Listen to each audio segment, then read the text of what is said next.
പ്രിയ പ്രേക്ഷകർക്ക് സീരിയൽ ന്യൂസിലേക്ക് സ്വാഗതം. കൂടുതൽ സീരിയൽ ന്യൂസുകൾ അതിവേഗം ലഭിക്കുന്നതിന് ഈ ചാനൽ സബ്സ്ക്രൈബ് ചെയ്യുക. ബെൽ ഐക്കൺ മറക്കാതെ ക്ലിക്ക് ചെയ്യുക. വീഡിയോ ഇഷ്ടമായി എങ്കിൽ ലൈക്ക് ചെയ്യാൻ മറക്കരുത്. ദേവ്ജി തിരികെ എത്തിയതിനെ തുടർന്ന് വളരെയധികം സന്തോഷിച്ചിരിക്കുകയാണ് ക്രിഷ്. ഇനി കാര്യങ്ങളെല്ലാം ശരിയാകും എന്നുള്ള കാര്യം ഉറപ്പിക്കുന്ന ക്രിഷ്, ദേവ്ജിയുടെ വരവിനായി ഞാൻ എത്ര നാളായി കാത്തിരിക്കുന്നത് എന്ന് പറയുകയും ചെയ്തിരിക്കുകയാണ്. ഇത് കേൾക്കുന്ന ദേവ്ജി, ഞാൻ വന്നതിൻ്റെ സന്തോഷമൊന്നും നിന്റെ മുഖത്ത് അത്ര കാണാനില്ലല്ലോ എന്ന് ചോദിക്കുകയും അതുകൊണ്ട് തന്നെ നീ എന്തെങ്കിലും മറച്ചു വെക്കുന്നുണ്ടോ എന്ന് പറയാൻ ആവശ്യപ്പെടുകയും ചെയ്യുന്നു.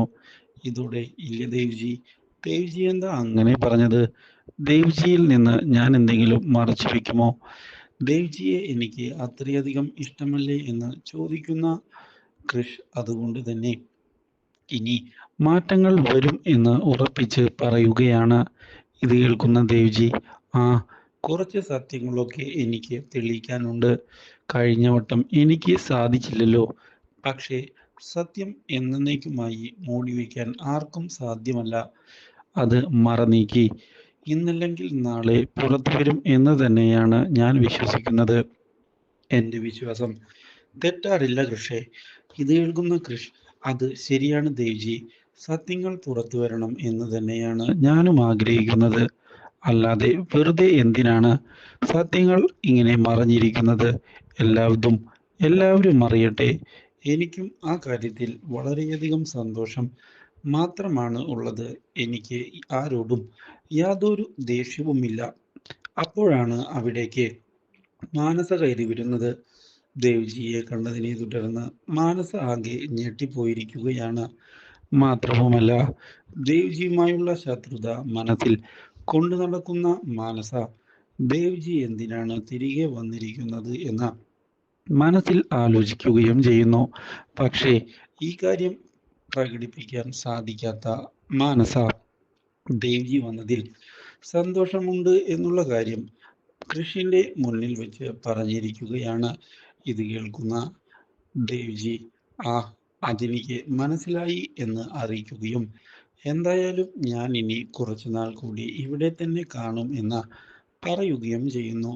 ഈ കാര്യം കേട്ടത് മാനസിക്ക് തിരിച്ചടിയായതിനെ തുടർന്ന് മാനസ അത് കമ്പനിയുടെ നല്ലതിന് തന്നെയാണ് എന്ന് പറയുകയാണ്.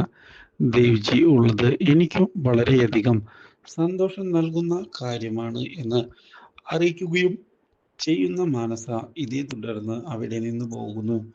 തൻ്റെ ക്യാബിനിലേക്ക് ചെല്ലുന്ന മാനസ, ദേവ്ജി ഇപ്പോഴും എന്നെ തകർക്കുന്നതിനാണ് ശ്രമിക്കുന്നത്.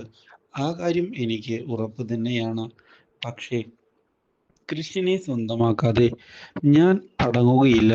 അതിനുവേണ്ടി ഏതറ്റം വരെ പോകാനും ഞാൻ തയ്യാറാകും എന്നും ഉറപ്പിക്കുന്ന മാനസ ഇതേ തുടർന്ന് ആൻറ്റിയമ്മയെ ഫോൺ ചെയ്തിരിക്കുകയാണ്.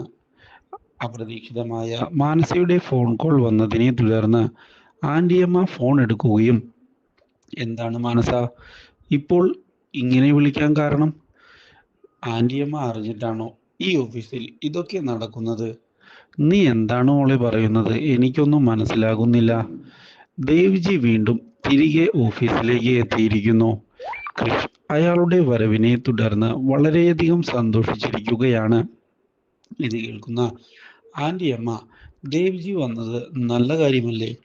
കമ്പനിയിൽ അങ്ങേർക്കുള്ള സ്ഥാനം നിനക്കും അറിയാവുന്നതല്ലേ എന്ന് ചോദിക്കുന്നു. ഇതോടെ അതല്ല, അങ്ങേർക്കറിയാം സത്യങ്ങൾ ഞാൻ വരച്ചതല്ല. ആ ഡിസൈൻ എന്നുള്ള കാര്യം അയാൾക്ക് 100% ഉറപ്പാണ്. അതുകൊണ്ട് തന്നെ ആ സത്യങ്ങൾ വീണ്ടും അയാൾ ചികഞ്ഞെടുക്കാൻ സാധ്യതയുണ്ട്. സത്യങ്ങളെല്ലാം പുറത്തു വരികയാണ് എങ്കിൽ പിന്നെ ഞാനില്ല. എല്ലാം അതോടെ അവസാനിക്കും. ആ പേടി എൻ്റെ മനസ്സിലുണ്ട്. അതാണ് ഇപ്പോഴും എന്നെ അലട്ടിക്കൊണ്ടിരിക്കുന്നത്. ഇല്ല മോളെ, ദേവ്ജി അങ്ങനെയൊന്നും ചെയ്യില്ല.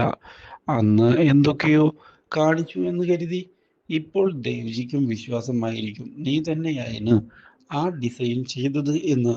അതുകൊണ്ട് തന്നെ ഇനി ദേവ്ജി ഇതിൽ പ്രശ്നമൊന്നും ഉണ്ടാക്കുകയില്ല. കൂടാതെ അന്ന് കൺമണി തന്നെ സമ്മതിച്ചതല്ലേ? ആ ഡിസൈൻ അവളല്ല ചെയ്തത് എന്നുള്ള കാര്യം. അതുകൊണ്ട് തന്നെ ഇനി എന്ത് പ്രോബ്ലം ഉണ്ടാകാനാണ്? നീ ധൈര്യമായി മുന്നോട്ട് പോകണം. ദേവ്ജി അങ്ങനെ പ്രശ്നങ്ങൾ ഉണ്ടാക്കുകയില്ല. മാത്രവുമല്ല, ഇനി സപ്പോസ് ഇനി പ്രശ്നങ്ങൾ ഉണ്ടാവുകയാണ് എങ്കിൽ നിന്റെ കൂടെ ആൻറ്റിയമ്മയില്ലേ എല്ലാം സോൾവ് ചെയ്തു തരാൻ. അതുകൊണ്ട് തന്നെ മോൾ യാതൊരു വിധത്തിലും പേടിക്കേണ്ട ആവശ്യമില്ല. ധൈര്യമായി കാര്യങ്ങൾ മുന്നോട്ട് കൊണ്ടുപോയിക്കൊള്ളൂ.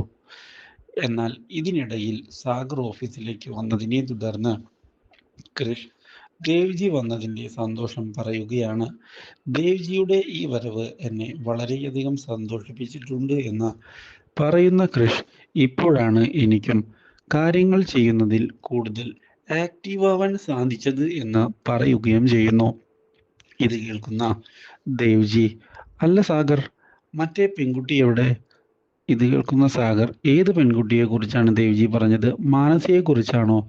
അല്ല, മാനസയല്ല, മറ്റേ കൺമണി എന്നോ പേരുള്ളൊരു പെൺകുട്ടി ഉണ്ടായിരുന്നില്ലേ, ഞാൻ അവളെ കുറിച്ചാ പറഞ്ഞത്. ഇത് കേൾക്കുന്ന കൃഷ്, ഓ അവളോ?